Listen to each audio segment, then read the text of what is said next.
Hey, can you take the neighborhood bulletin over? I asked my husband. However, he didn't even look at me. Truthfully, I didn't want to go next door. The wife was a kind person, but her husband always had a scary expression. Now that she was in the hospital for a checkup, he was the only one at home. I didn't want anything to happen, so I wanted my husband to go instead, but he wasn't listening. Reluctantly, I took the bulletin and went next door, ringing the doorbell. The door opened, and he appeared with a stern look on his face. I brought the neighborhood bulletin. Even when I said that, he didn't respond. On the contrary, he scanned the surroundings, as if checking if anyone was around. His actions gave me a bad feeling, and I tried to escape. But he grabbed my arm and pulled me into the house. "Stop it." But with a serious expression, he whispered in my ear. "There's something I want to show you." I had no idea what he meant. But when I saw it, I was thrown into utter despair. My name is Maddie. I met my husband Brian while working at a major company as a businesswoman. He seemed to fall for me at first sight, and immediately began pursuing me. He was an elite, having graduated from a prestigious university and landing a job at a big company, so he had absolute confidence in himself. Because of that, his arrogant attitude rubbed me the wrong way, and I couldn't get a good impression of him. I tried to subtly reject him, but he persisted, undeterred. In the end, I gave in and started dating him, which eventually led to marriage. I quit my job and moved into the apartment he had rented. I envisioned a happy life, but after the wedding, his attitude toward me became increasingly careless. For example, whenever I watched the news and shared an opinion, he would sneer at me and say, "You don't understand anyway, so just stay quiet." He belittled me. Sure, my education wasn't as good as his, and I wouldn't say I was particularly smart. But being mocked every time I spoke was incredibly painful. Still, since he was busy with work and often away, I managed to endure it. Plus, the birth of our beloved daughter Zara became my greatest joy. He also seemed genuinely happy about her birth, and his bad attitude toward me lessened somewhat. Although he never helped with the childcare, he acted like he knew everything and constantly gave orders. But nothing serious happened, and Zara grew up healthy, eventually becoming a grade schooler. At that point, the apartment we were living in started feeling cramped, so I suggested, "Zara's going to keep growing, and we should prepare a room for her. Let's move to a bigger apartment." That's a good idea for once. I've been thinking about moving too. Let's get a house instead of an apartment. Buying a house? Do we have the money for that? That's not something for you to worry about. I'm the one earning the money, remember? If we buy a house, it'll boost my status at work too. With that, he started looking for properties on his own. Even when I expressed my preferences. You have no taste. I'll decide everything, so don't interfere. He wouldn't listen to me. I felt uncomfortable and noticed he seemed anxious about something. It was a little while later when we decided on our new home. A 10-year-old house had just gone up for sale near our current apartment. When we went to see it, it was in a quiet residential neighborhood, and the 2-story house was clean both inside and out, so I really liked it. However, the price was a bit over our budget, so I begged my parents for help, and we finally set a date to move in. I couldn't wait, but for some reason, my husband had a troubled expression. Despite his initial confidence, he now seemed distant, giving half-hearted responses. "Hey, you've been looking down lately. Is something wrong?" Nothing. That was all he would say. However, I interpreted his change in attitude as a positive thing, thinking he was simply feeling the pressure of having to pay the mortgage. "Hey, I'm thinking of getting a job.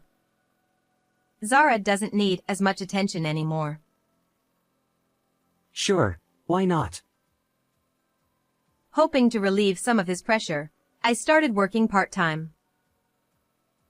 With my parents' support and no time to worry about his attitude, I tried to focus on my new routine. Fortunately, both the house and the surrounding environment were wonderful. There weren't any noisy neighbors, and there were many children who attended the same school as Zara. The local community welcomed us warmly, and I had no concerns about our life here. Best of all, our neighbor was kind and often helped us. She was a big woman who drank frequently, with streaks of gray in her hair, and always laughed loudly. She seemed to be well liked in the neighborhood, known for being a helpful lady. On the day we moved in, she came over and spent about an hour talking to us about the local community and neighborhood relationships. Her children had already left the nest, and she now lived with her retired husband. She called it her retirement life and would often come over to give Zara little snacks as gifts. Zara adored her, running to her excitedly whenever she visited, eager to talk about school and her friends. While she was lovely, her husband was different. In contrast to his sociable wife, he was a quiet man with short, graying hair and tanned skin.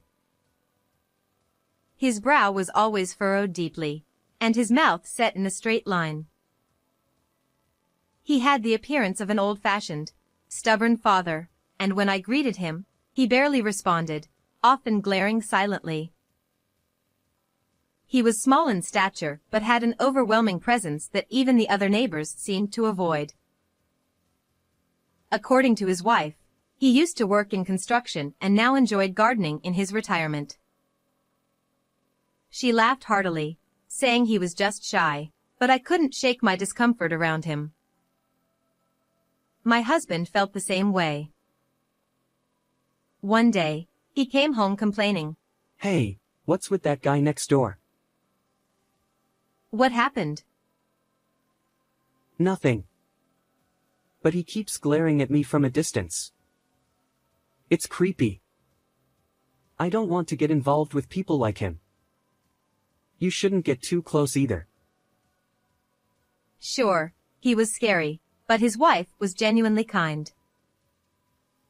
Sometimes, Zara would go over to their house to play. Honestly, I was worried about her being there with him, but I figured it was fine if his wife was around. Besides, with my part-time job keeping me busy, I was grateful for the help. My husband wasn't involved in parenting, and my parents lived far away, so I couldn't rely on them. That's why I depended on our neighbor. Thankfully, no incidents occurred, and the days passed peacefully.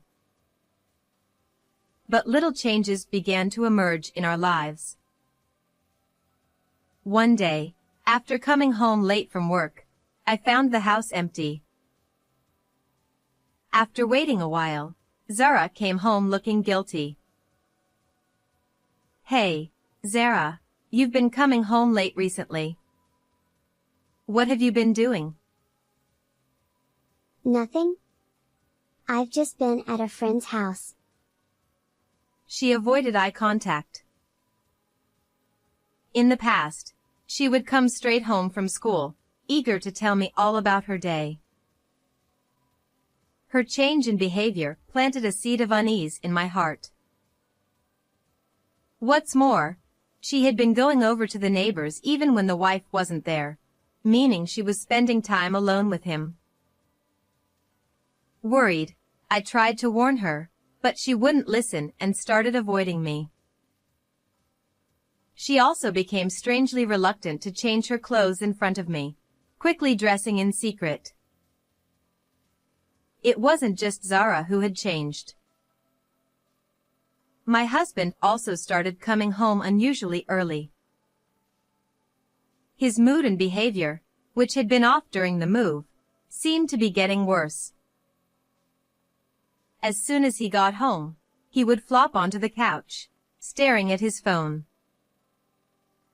"You've been busy, but is it okay to come home so early?" It's just a slow period.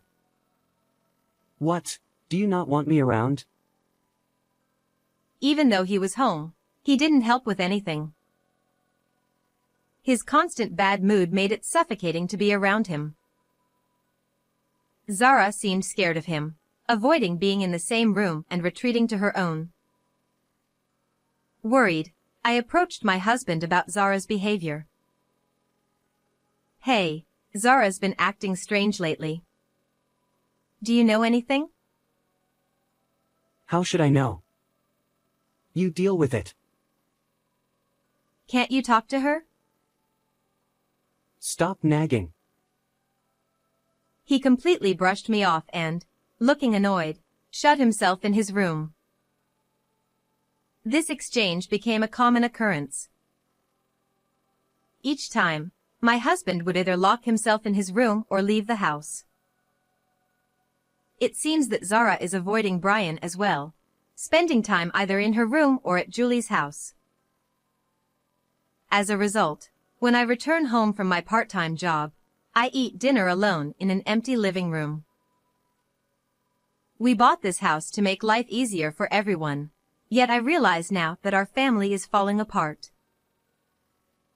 I would have been better off if we had stayed in that apartment, I think to myself. Normally, the three of us would sit around the table for meals, but now, I'm the only one left at the dining table. Sitting on the cold, hard, wooden chair, I idly reflect on how things have changed. Days passed in gloom, and soon it was the weekend. Although both Brian and Zara were at home, the atmosphere remained as cold as ever, with no sign of family interaction. I suddenly remembered that I needed to deliver the neighborhood circular. It had to be taken to Julie's house, but Julie wasn't home. She had apparently been flagged for excessive drinking during a health checkup and had to be hospitalized for further tests. Julie had specifically told me this, though I could sense a certain sadness in her voice, as if there was something more she wanted to say but couldn't. Her face, which usually lit up with a beaming smile, was uncharacteristically shadowed. I hope it's not something too serious, I thought, but I couldn't bring myself to ask more. We parted ways awkwardly. Now, only Philip was at home, and I still felt uncomfortable around him. So, I decided to ask Brian to take the circular instead. "Hey, could you take the circular over?" No way. You go do it. "But I don't like him." What are you talking about? Julie will be there, right? She's in the hospital now. Don't lie. You're just trying to get out of it. Just go already. Brian seemed convinced that Julie was at home. "I told you, she's not there." Shut up. You're always talking nonsense. You'll probably end up chatting for ages anyway. Just go. There was no point in arguing any further. Brian was lying on the sofa, staring at his phone, not even looking in my direction.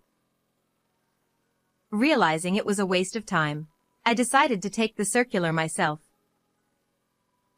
As I was about to leave, Zara called out to me from behind. Mom, are you going out? When I turned around, I saw Zara peeking out from behind the staircase wall, half of her face visible. I'm just dropping off the circular. I'll be right back. I want to come with you. What? Julie's not there, so it won't be any fun. I'll be back soon. Despite my words, Zara refused to listen. No, I want to go. I said no. Be a good girl and wait here. I'll play with you when I get back. I was already tired from the pointless argument with Brian. The last thing I needed was to deal with Zara's whining too. She clung to me until the last moment, but I gently reassured her and left the house. Just as I locked the door behind me, I thought I heard Brian yelling faintly.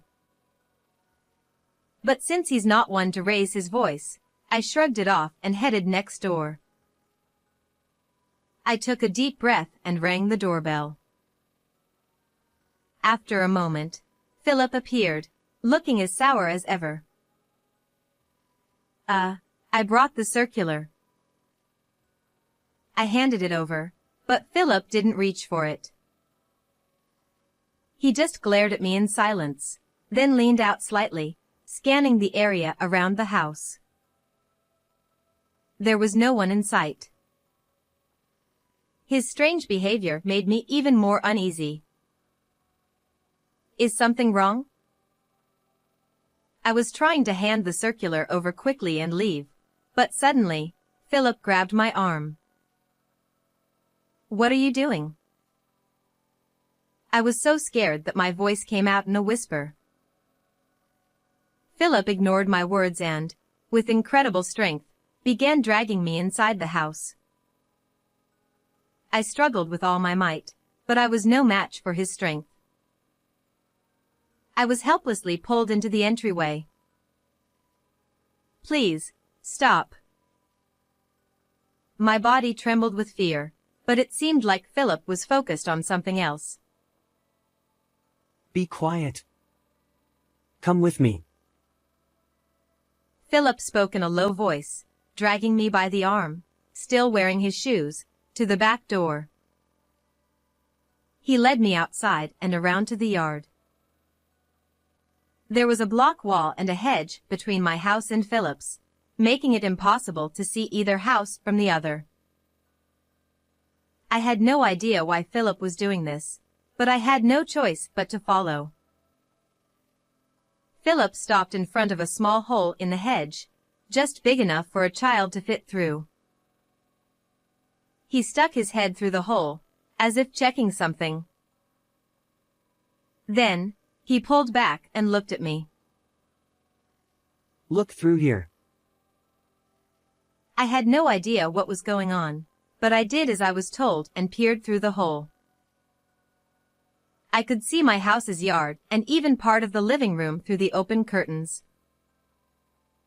Inside, Brian and Zara were talking, though I couldn't hear what they were saying. What caught my attention, though, was how strange their interaction seemed.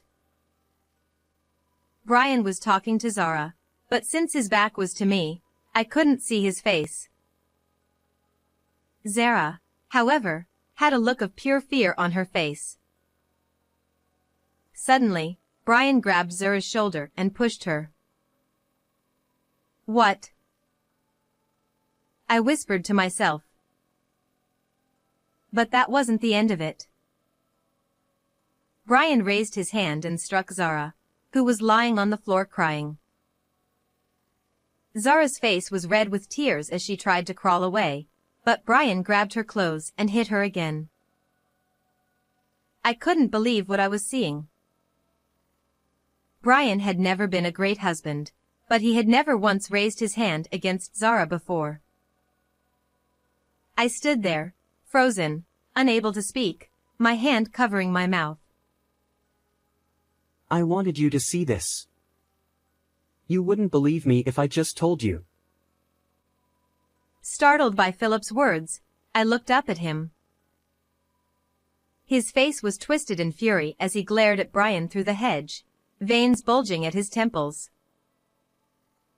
Could it be Zara?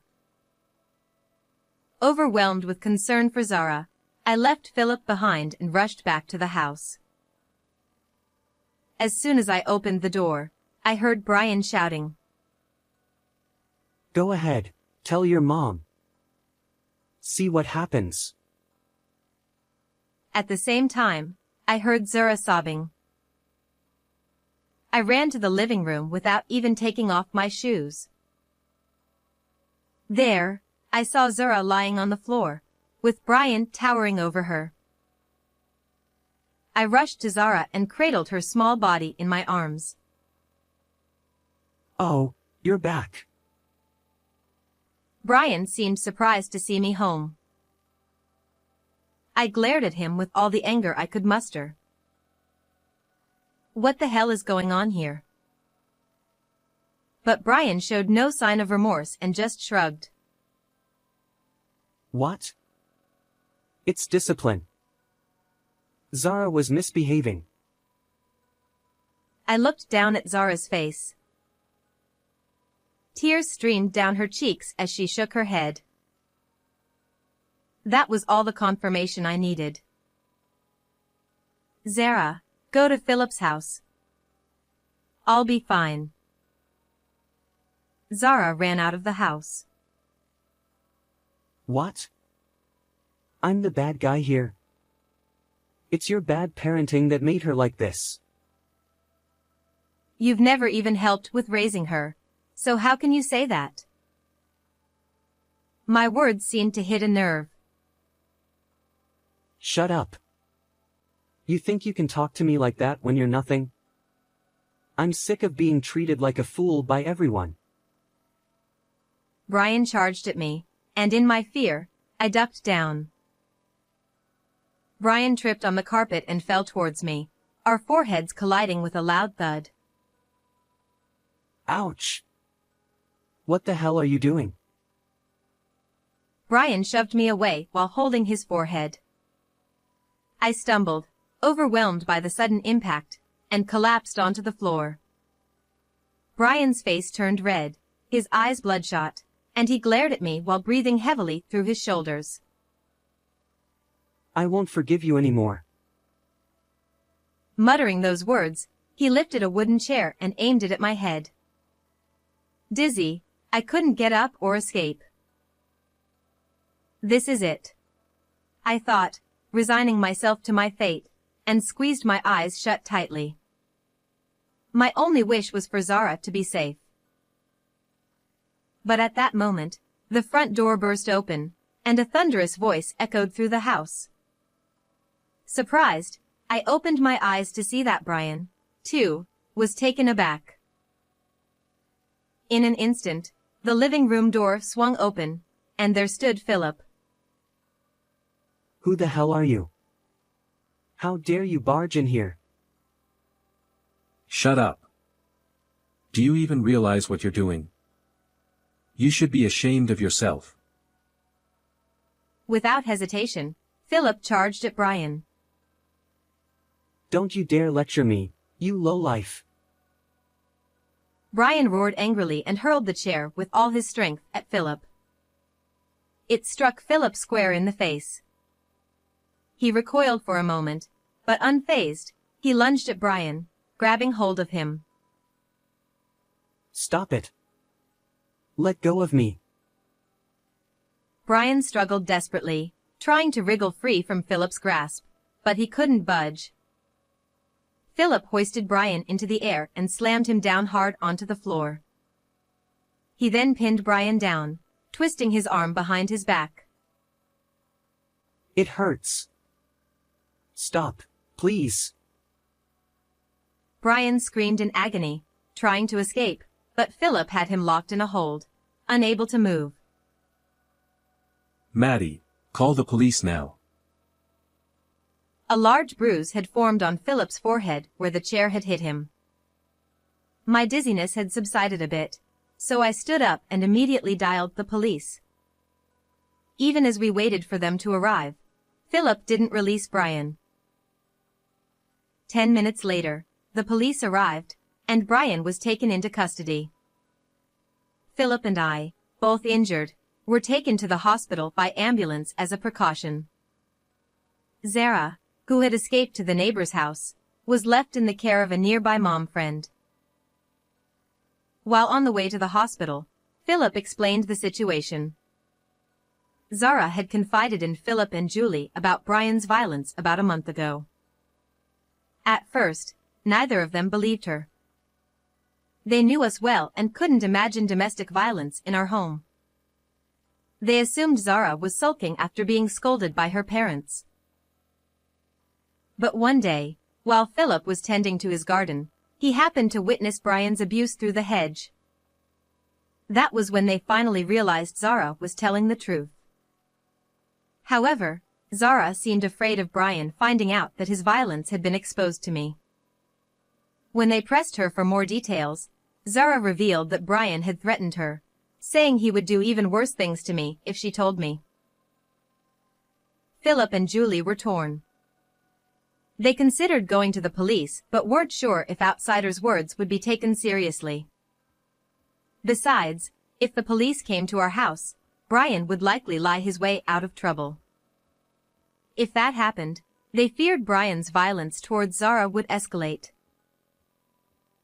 Philip wanted to tell me, but Brian was always at home, and I was often out working part-time, so the opportunity never arose.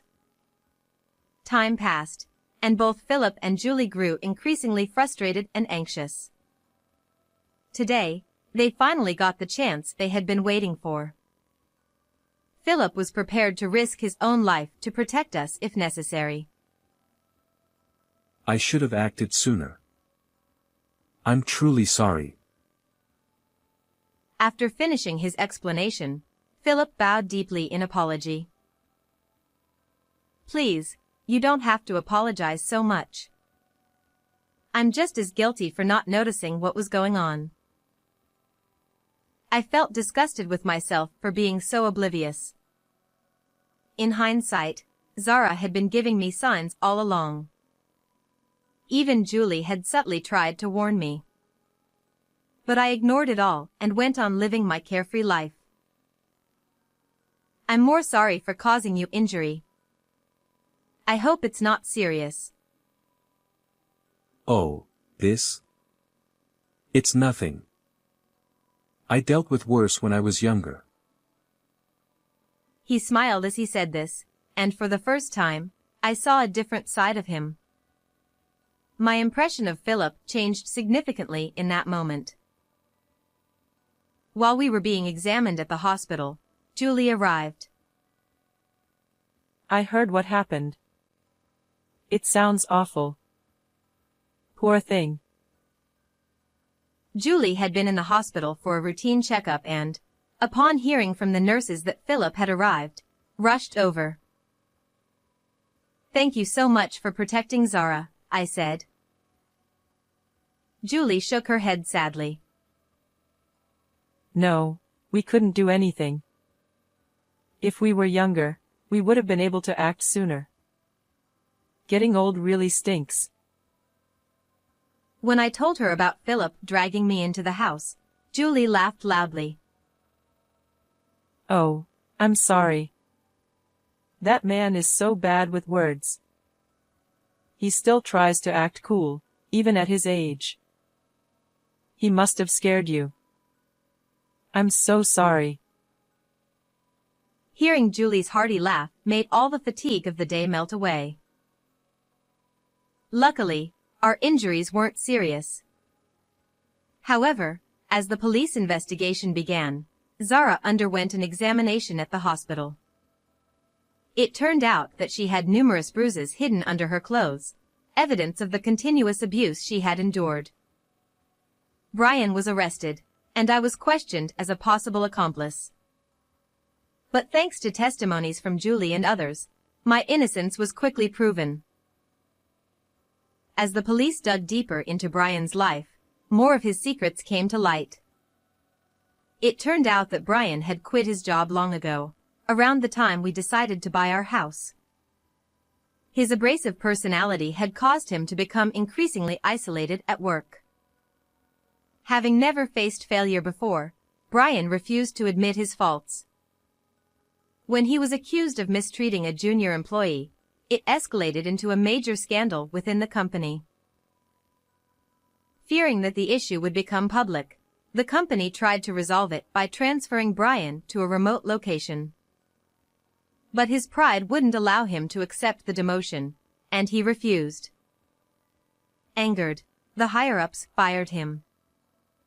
Unable to face me, Brian kept his unemployment a secret, fearing I would gain the upper hand in our relationship. He thought he could find a new job quickly, but that didn't happen. Desperate, Brian turned to gambling as an escape. At first, he won and managed to pass it off as his salary, but recently, he'd been losing. To cover the losses, he borrowed money.